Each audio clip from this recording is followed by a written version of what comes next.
Hello, everyone, and welcome to the NeoSystems CMMC Town Hall. Now I'd like to introduce your host, Ed Bassett from NeoSystems. Ed? Hi, thanks, Don. Welcome, everyone, to our continuing series of Town Hall Asking Anything sessions on cybersecurity maturity model certification. My guest today is Amira Armond. I want to mention at the start that we are recording these sessions as part of our community outreach to the Defense Industrial Base. Our resident artist, Wade Forbes, is going to be sketchnoting this session, and we'll send that out to our audience after the event. Our focus at NeoSystems as a managed service provider is organizations seeking certification under CMMC, and that's primarily who we have in the audience today. If you have some questions from the audience, please do send those in on the Q&A feature within Zoom, and I will try to work those into my conversation with Amira as much as time allows. I'll start with the introduction of Amira. Amira Armond is a CMMC Provisional Instructor, currently teaching CCP classes. She's an active blogger on CMMCaudit.org and is the president of Kieri Solutions, a C3PAO candidate.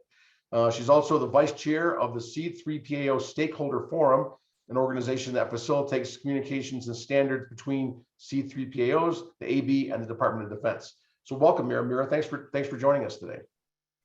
Hi, Ed. Hi, everyone. Thank you for having me. So it's been exciting to see the C3PAO marketplace forming up. You're a provisional instructor, so you're helping teach the future assessors. So far, we only have a few C3PAOs at this point, but quite a few in the queue. Give us your view on how this is progressing. Like specifically, do we have critical mass, and how are we moving in that direction? We do not have critical mass. Okay. Not even close. No fusion yet. Got it.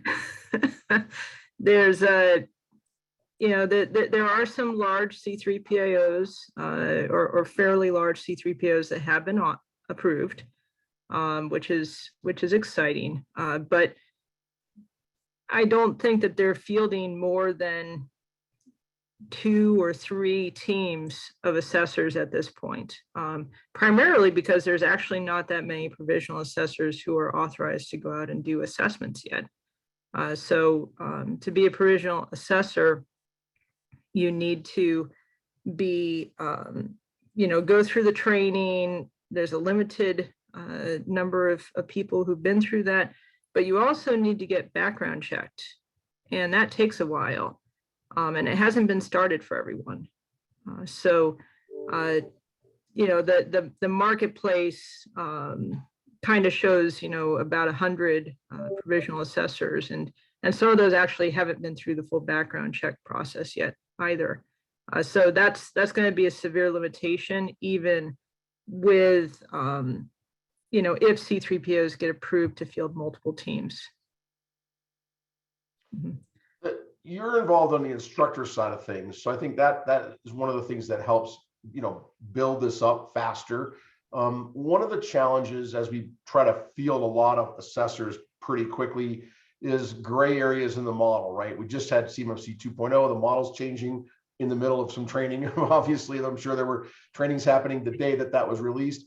But this, some questions of interpretation. Can you give us your view on what's being done to maintain consistency? How do we get that knowledge about what's correct and what's incorrect to flow from the DoD to the AB to instructors to assessors? How do we do that in a way that keeps the playing field nice and level?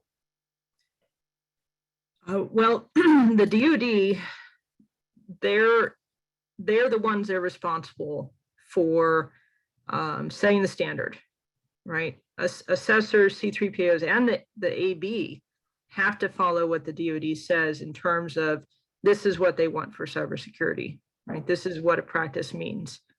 Now, in a lot of cases for interpretations of practices, we're looking at 110 right now. They can be pretty well understood just with general cybersecurity knowledge, right? So the idea of change management should be pretty standard among all cybersecurity and IT people, especially if you've been in an enterprise environment. The idea of having an inventory or knowing what accounts means, like what does that word mean? What does identify or authenticate mean? is fairly well known, right? But as assessors, we need to really make sure we know it. Because I've seen people have misunderstandings between authorize and authenticate, right? Authorize means somebody who has authority says you're allowed to do that thing. Authenticate means I have a password, essentially, right? And we can't have assessors misunderstanding these things. And we really, it's a really big concern of mine, and we'll probably talk more about it, but finding the bar, right? What is the minimum expectation for a certain security practice? Figuring out exactly where that is, and then the OSC needs to meet it, but they don't need to go past it, right? Even if the assessor goes, I would do a lot more, right? I would like to see a lot more. If it could be more mature. If I was an enterprise, I would do all this stuff, right? That's not, sorry, assessor, we do not need your opinions. It should be about what is the bar and how they met it, and that's it.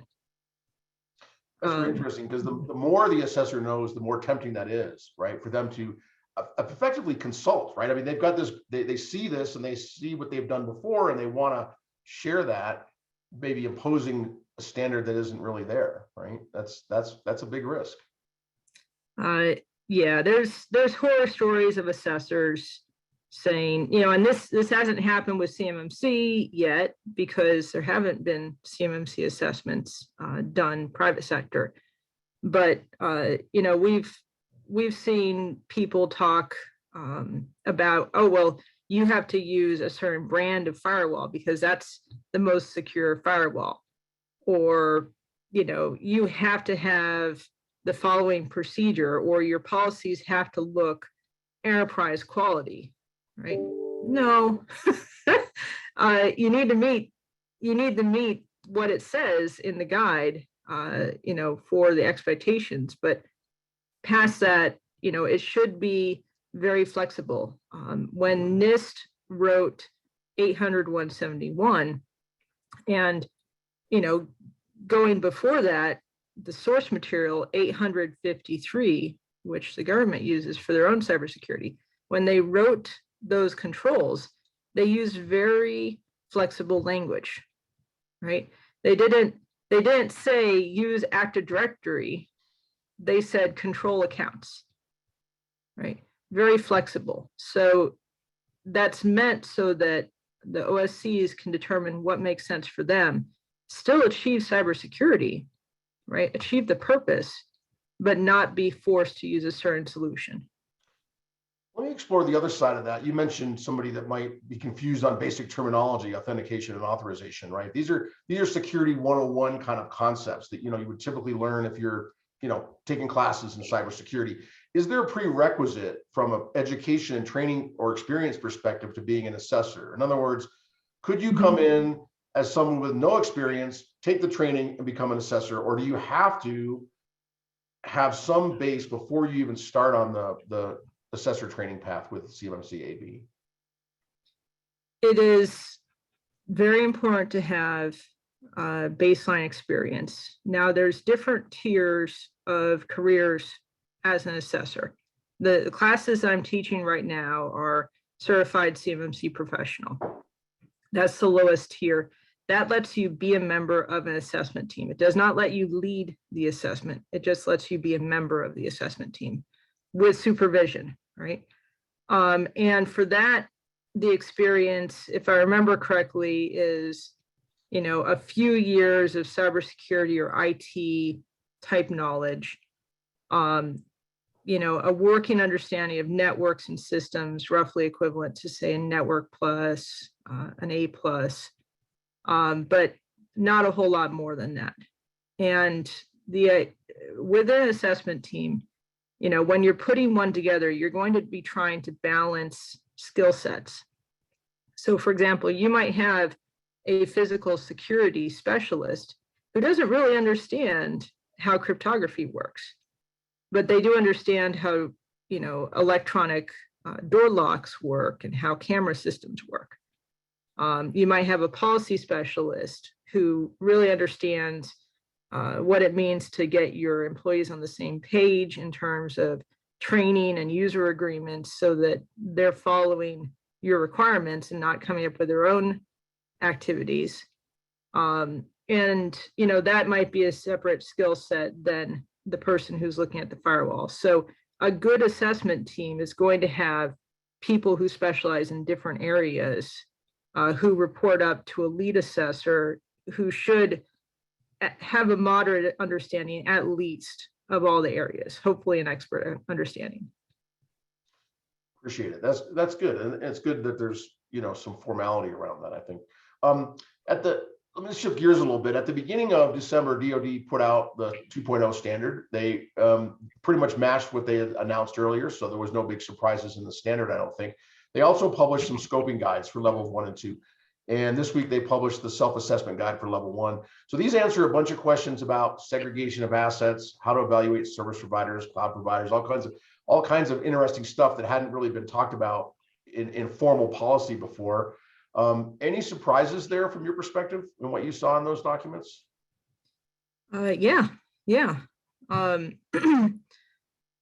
So I would say, so there's precedent that people who are really watching CMMC, I've been trying to understand it for a few years now.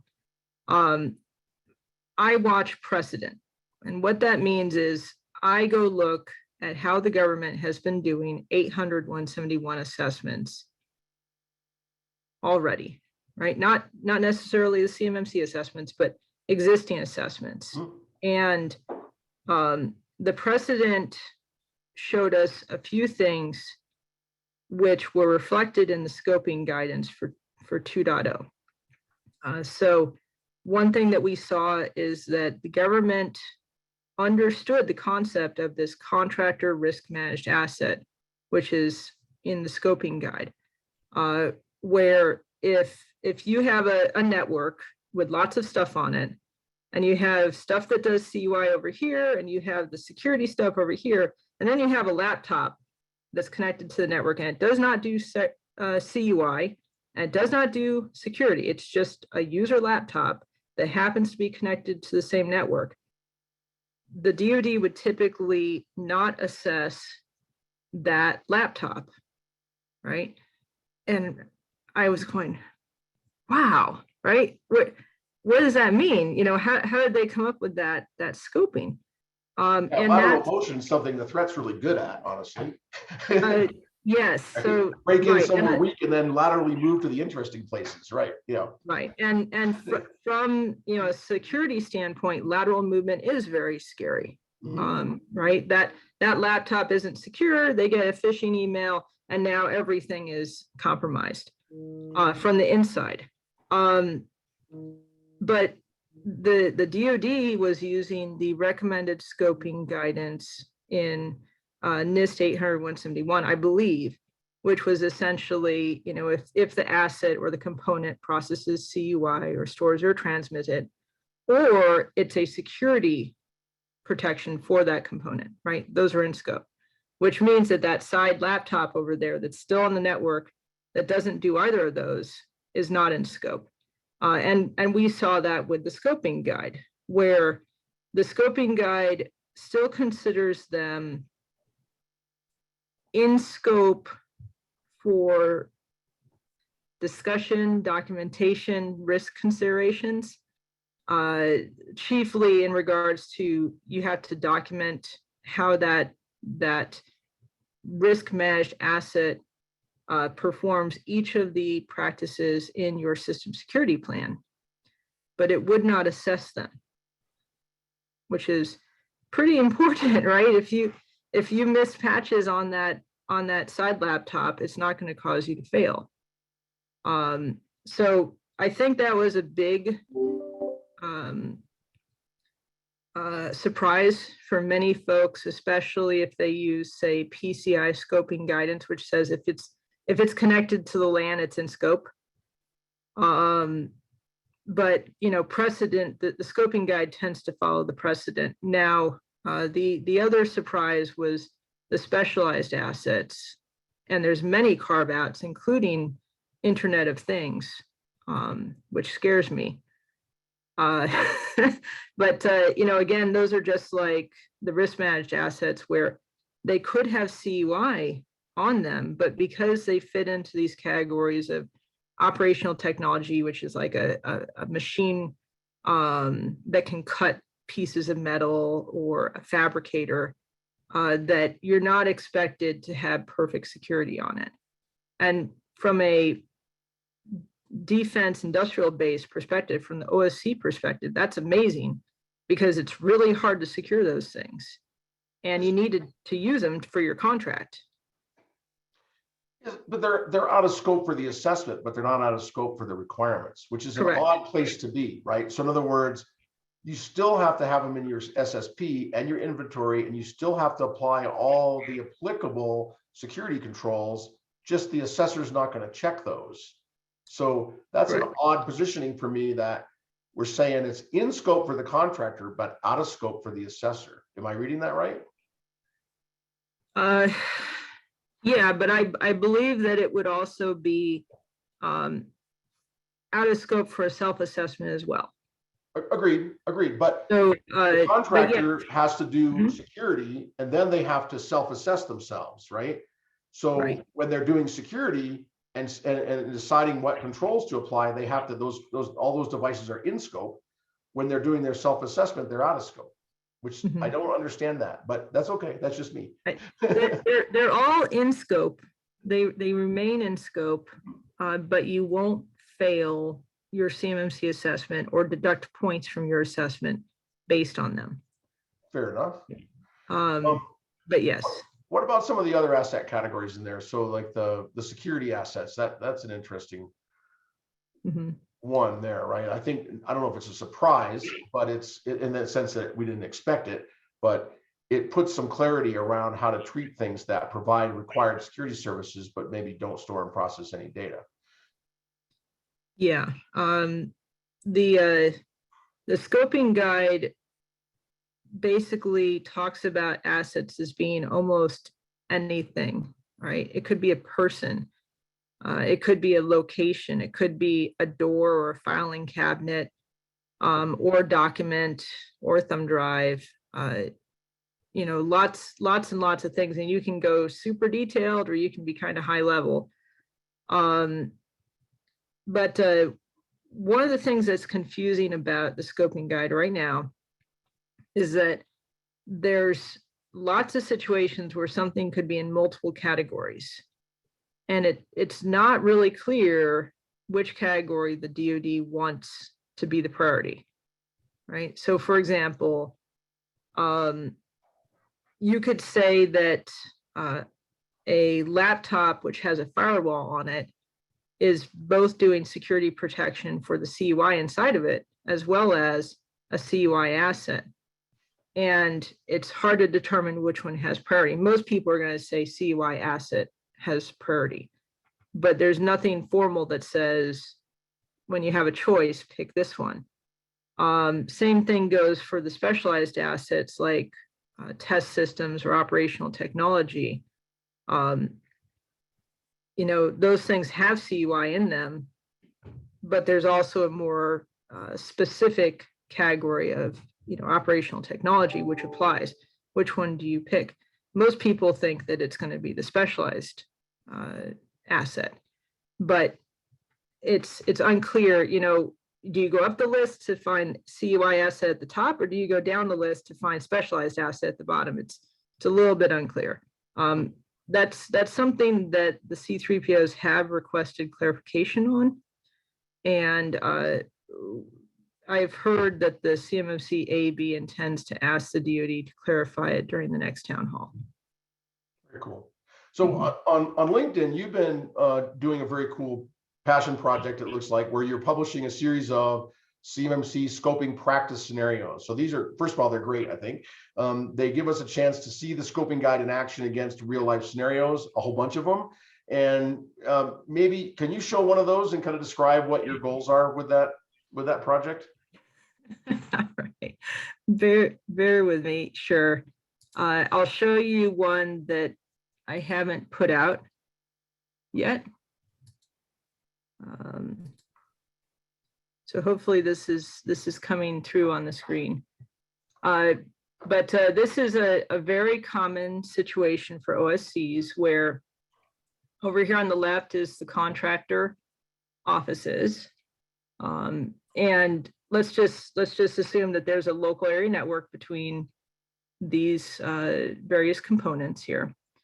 And they use a managed service provider. The managed service provider has their own office, they have their own staff. They're typically going to have an administrative laptop that they use, maybe to look up help desk tickets or to remote into client computers. And MSPs have cloud services often that they use to manage multiple clients with. So, there might be a log server that all the clients' computers send logs to. That's these green arrows here. And the MSP might be using a remote management cloud service, which has agents installed on the client computers to go in and remote control and maybe patch them, maybe troubleshoot something. And so the MSP privileged user would connect into remote management cloud and then control or manage the client assets, right? So what are considerations? So the blue is how I designate a security protection asset. So the MSP staff are security protection assets. They shouldn't really come into contact with CUI. Hopefully not, right? You might be doing something wrong if your MSP is opening up CUI diagrams and editing them. The admin laptop is performing security. Generally, they're potentially changing settings that would affect security of the CUI on the file server and the laptop. So I use purple over here to designate CUI containing assets. This email server down here is on the same network, but it's considered a contractor risk managed asset because there's no CUI on it. And it's not marked that way, but I'm telling you that the contractor has gone out of their way to make sure there's no CUI on the email server. So this would need to be documented fully in the system security plan, but it would not be assessed. So you put a series of these up and then with questions, right? So I think the idea is it's very interactive where you're getting people's opinions on how to categorize these. What are you trying to, what's the dialogue, the process you're trying to enable? Well, so for example, one of the questions might be, would this change management database at the MSP, would that be in scope for assessment? What practice would you assess it against? Would you assess it against all the practices, right? Do you need to do a vulnerability scan of your change management database, for example, right? And it's a way for CMMC assessors as well as OSCs to chime in and give their thoughts. In this case, there is a configuration management practice that says to restrict logical or physical access to change essentially data, right? So what that would mean is don't have the change management database, which has detailed information about the network, accessible to anyone, right? Keep it restricted. So that might be the only thing that we assess that database against. One question, and this comes up to another question. The scoping guide talks about applicable practices for CUI assets and applicable practices for security protection assets. What does that mean? Does that mean every practice, or does it mean just the practices that talk about that type of system? For example, this log server. do we need to be able to prove that the log server is patched and that it gets vulnerability scans? If it does, then we are almost forced to pick a FedRAMP authorized or FedRAMP equivalent cloud vendor that has a full customer responsibility matrix and tons of audit documentation. If we only need to prove that the log server is doing logging related things, well, then we can just connect to it and look at it and go, oh yeah, I see logs, right? Oh yeah, it restricts access because here's my account list. And that's much simpler to prove, and it doesn't need as much burden of proof for the cloud vendor. Yeah, great. I think, well, first of all, there's a lot of this that needs to get sorted out, right? I think all of us are going to have to take our individual scenarios. So having some models with commentary is certainly helpful. So appreciate you doing that. I mean, as an MSP at NeoSystems, right? I was really interested in that scenario you just showed. It's very similar to how we do things. CMMC has not been very forthcoming about the specifics of inheritance, right? It's fairly straightforward in cases where the upstream provider is FedRAMP, or in the future where they're CMMC certified, that the assessor could say, I looked at that log management provider, they're FedRAMP, or and again, in future, they're CMMC. So I'm just going to take that at face value. But what if they're not, right? If you're an assessor for a downstream OSC, how do you gain confidence in those other systems and practices? That's a fourth party, essentially, right? You're talking to the MSP, they've bought this from somebody else. You may not have a lot of access to that. What would you do as an assessor to get some confidence in what's going on there? So this is some inside information, which this is one of the things we teach CCP students is about inheritance and about what is expected for proving inheritance. And for example, the cloud providers, basically every single cloud provider, if they have CUI on them, especially, no matter whether they are an IaaS or an SaaS, they're going to be responsible for physical security, right? For sure. And you need to inherit from them.